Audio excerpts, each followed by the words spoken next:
Bitcoin drops to $60,000 following Iran's missile attack on Israel.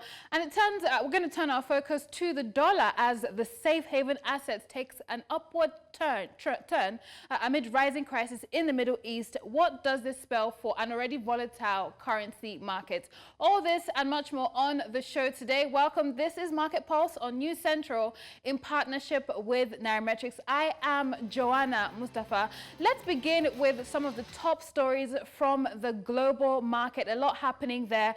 Bitcoin, the flagship cryptocurrency, dropped several digits to $60,000 yesterday following intense missile strikes by Iran on Israel. The primary crypto asset dropped by 3.1% to about $61,616 on the day of the Iranian assault on Israel. Bitcoin has also dropped 4.4% over the past week. So why is the price of Bitcoin being affected, by this geopolitical tension? Well, it's a risky asset, and at times of growing uncertainty, I beg your pardon, we see increasing risk aversion in the financial market. Investors, obviously following the trend, are selling off riskier assets like Bitcoin, leading to a drop in price. Gold and dollar, they are safe haven assets. They tend to benefit from such crisis. Coming now to global equities markets, they are, of course, from their first weekly loss. They're on course from their first weekly loss amid the threats of an escalation of conflict in the Middle East. Israel on Wednesday with a ground incursion against Hezbollah in southern Lebanon, while considering its response to Tuesday's missile attack by Iran. European stocks declined, tracking weakness in Asian equities as a world-beating rally in Chinese shares paused. All extended gains amid rising tensions in the Middle East, and the Stocks Europe 600 index fell by 0.4% at the open after a gauge of Chinese stocks snapped a 13-day winning run. Futures on the S&P 500 and Nasdaq 100 also declined.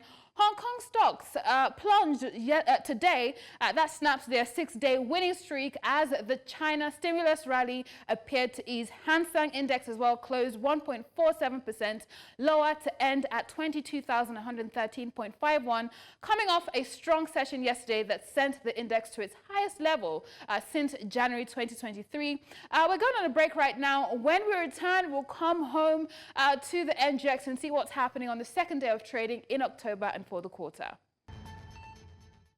All right, you're still tuned in to Market Pulse. Right now, we are turning to the NGX, where we are seeing significant price movement with some of the most valuable stocks. We did have our guest, Matilda from Meristem, yesterday mention that industrial stocks would be on the losing end of this escalating violence in the Middle East. And true to word, it happened. The most valuable stock on the exchange, it took a beating today, dragging the equities market down significantly. It's a second day of negative trade for the month of October.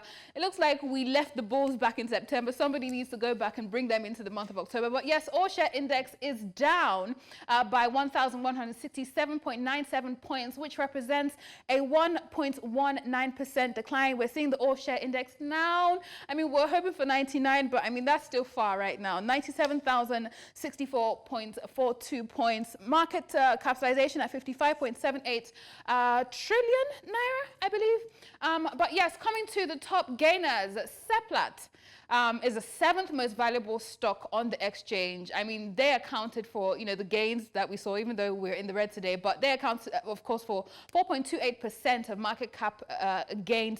They gained significantly today, 10%.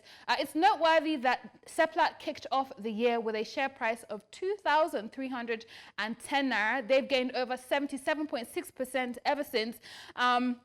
The 4,000 share price mark, they crossed it. Now they're inching towards the 5,000 share price mark with their strong gains today, 4,513 naira, 40 kobo. That's what we're seeing, a 10% gain. Livestock feed bouncing back. I guess it's been in the red for a bit. Now it gained today 9.93%. And we're seeing the others up there, Caboton, Mansard as well, making significant gains today, but not enough to push the markets in the green today. Let's see what the losers did to drag the markets down. Dangote Cement, the most valuable stock on the NGX, right? It accounts for 16.1% of the entire equities market. It's down today. Rising tensions in the Middle East, perhaps that's what's affecting it.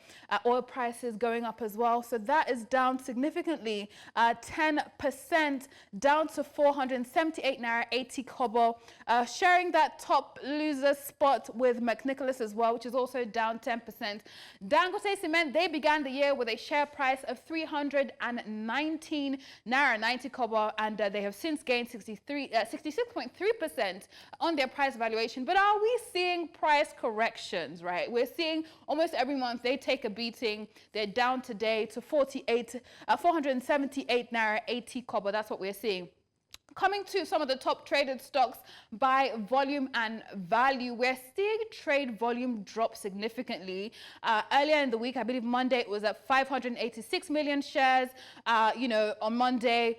Yesterday, it was 425. Today, we're seeing it inch lower when it comes to volume, to 268.39 million shares being traded. Currency markets now, the naira strengthened marginally to 1,657 naira 87 kobo. South African rand wavered right today against the buoyant dollar. The dollar is strengthening, being the safe haven asset, right, with tensions simmering in the Middle East following Iran's ballistic missile attack on Israel. So that's what we are seeing with the currency market. Up next, we'll be picking up the pulse of the day with Lead Analyst Onome Ohwovoriole. So stay with us for that.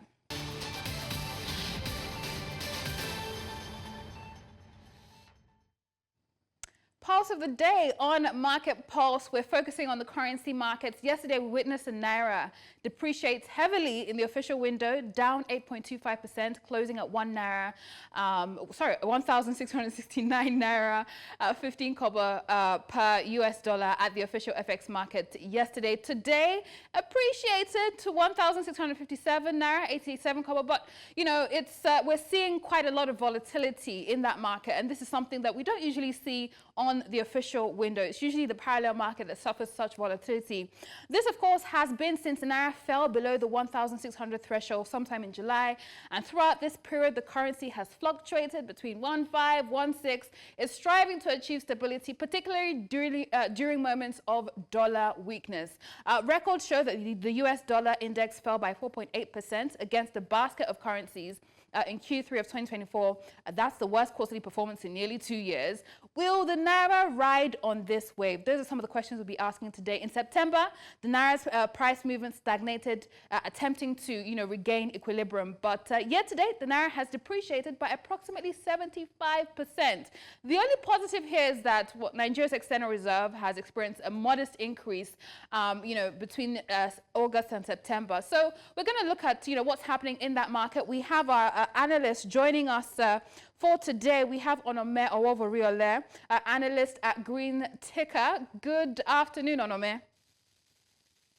Good afternoon, Joanne. Nice to have me here. Thank you for having me. Yes, it's nice to have you here on the show. But looking at what's happening, in the currency market, there are analysts like you that are calling for intervention, more frequent intervention from the CBN. What would you say are some of the impediments to CBN intervention in the currency markets right now? Despite the swell, right, in the foreign reserves, we're seeing the rise in that, but we're still seeing moderation in CBN's intervention, whether it's with the Dutch auction or selling dollars to the BDC. So what do you think is happening here? Is the CBN losing steam? I mean, the core issue is first is the FX isn't there, right? The CBN can only sell FX that it has, and if it doesn't have FX, then it's not going to sell it. So there's no FX at the moment. I mean, the reserves doesn't the reserve show some growth in the FX?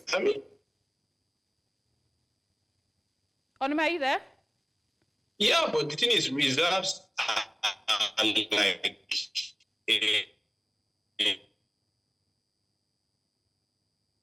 oh dear. All right, we're seeing some level of interruption with the network, but hopefully we're able to get him back. There are questions, right, considering the growth in foreign reserves of late between August and September.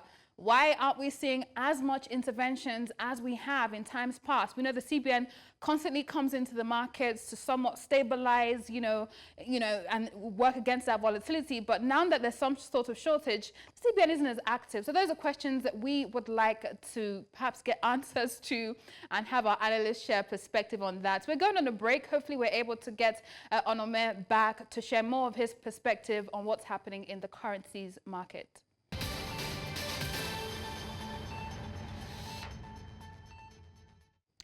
All right, so we are still here for Pulse of the Day. Key metrics in just a moment. We have Frank Fagbo with us while we try to get Onome back in. Frank, it's great to have you in, and obviously perhaps rub minds on what's happening in the currency market. We're not seeing as much CBN intervention, and of course there are more worries, right? So we're coming out of a period where for Q3, dollar has been weaker. That's right. With the cut in interest rates, people are anticipating a weaker dollar. But now with the crisis in the Middle East, it's strengthening as a safe haven asset. So what chance does the naira stand against the dollar ahead? Those are some of the questions, you know. One thing you want to do is to make sure you look at the past, what has happened in the past. Right. And if you look at what has happened in the past, you see that the last quarter of the year, the last quarter, the mid of the third quarter, edging into the last quarter of the year, we always have a lot of pressure in our FX. And pressure in our FX coming in from students are going to school.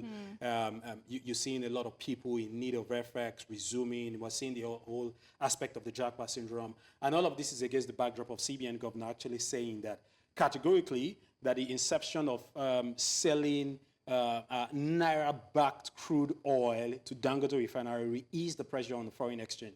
But all of this is not just going to happen overnight. Right. It will take some time. Yeah. And so it's a gradual effort. We didn't wake up one day and naira became and the naira became 1,600 from 100 naira. We it didn't just skyrocket. did. It gradually we got kind to of the did stage. Yeah. With the removal of the pronouncement, right? Yeah, that was exactly. Kind of woke up and it was collapsed. We woke up and that was because of policies.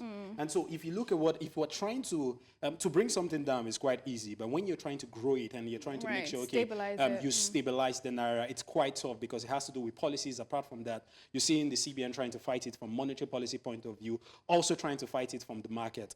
You're seeing him trying to pump dollars into the economy. But a lot of all these policies is literally edged on Dangote, one man. I want to put it That's too much pressure for one man, right? That's too much pressure. And it's because we're an oil economy. Yeah, I mean, if we're well diversified, all this pressure wouldn't happen, and that's why we've been talking about diversifying our economy away from oil. Yeah. Diversifying our economy away from oil. See what is happening. See what's happening globally. And the reason why we're not benefiting from this whole oil saga is because of what is happening in the Middle East. The price will definitely skyrocket. The sector has been deregulated. And if it's been deregulated, meaning whatever happens in the global market will have a direct impact in our market. Yeah, so it's sort of a double-edged sword, the crisis in the Middle East, because we do stand to benefit from the hike in oil prices. That's right. But then there's inflation, there's the dollar perhaps strengthening as a result. And, it's also been highlighted that some of the issues that we're having with the price of crude is FX related. So, I mean, so much to anticipate and look forward to in the currency market, so much influencing it. I think I'm counting on Desi December inflows to boost the naira. But we'll be back in just a bit for key metrics with Frank.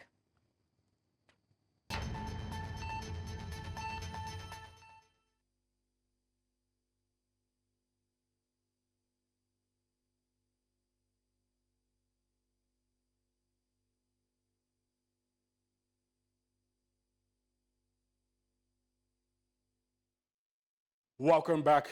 This is Key Metrics. Let's take a look at what's been happening. We're really analyzing the remarkable resurgence of Nigeria's banking sector, specifically the Fulgars Group. The Fulgars rebound, a banking sector revival. The NGX banking index surged over 20% from April lows index, recovers from 774 in April to 938.12 in September.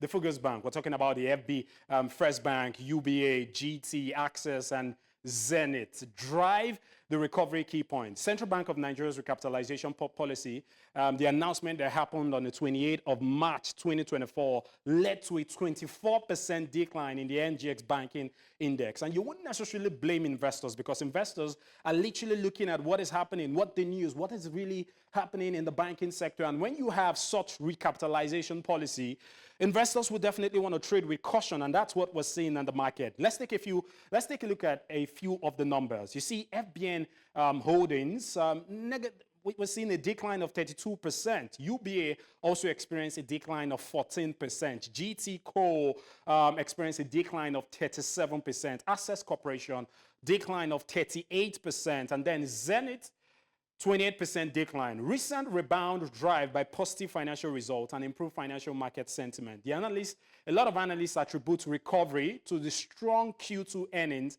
and favorable corporate disclosures. You're seeing that the Fugus stocks performance, the likes of FBN Holdings, 28% increase in the market despite all the loss. And it looks like many of them are literally recovering. Their price in April low of 23 naira per unit share rose to 27 naira per unit share. UBA had a 22% rebound, and their low was 20 naira per unit share. They rose to 24 naira, 60 kobo per unit share. Let's take a look at GT Co. GT Co experienced a 40% rebound appreciation, and we're seeing that from 32% to 45%. That's some decent numbers. And remember that all of this is against the backdrop of what happened last week. We're saying that GT was one of the most profitable banks across the sector. Access also experienced 16% to 20%. It's quite a tall order, if you ask me. It's quite a tall order, but it looks like many of them are really overcoming this whole. They're coming back. They have no choice. They have no choice. And of course, it's believed that the banking sector is going to be one of those sectors that will buoy the markets in Q3. Is that why you're seeing the government coming for them? 70%. That's our show for today. Thank you so much for joining us at Market Pulse. We'll do this every weekday, 4 p.m. on News Central in partnership with Nairametrics.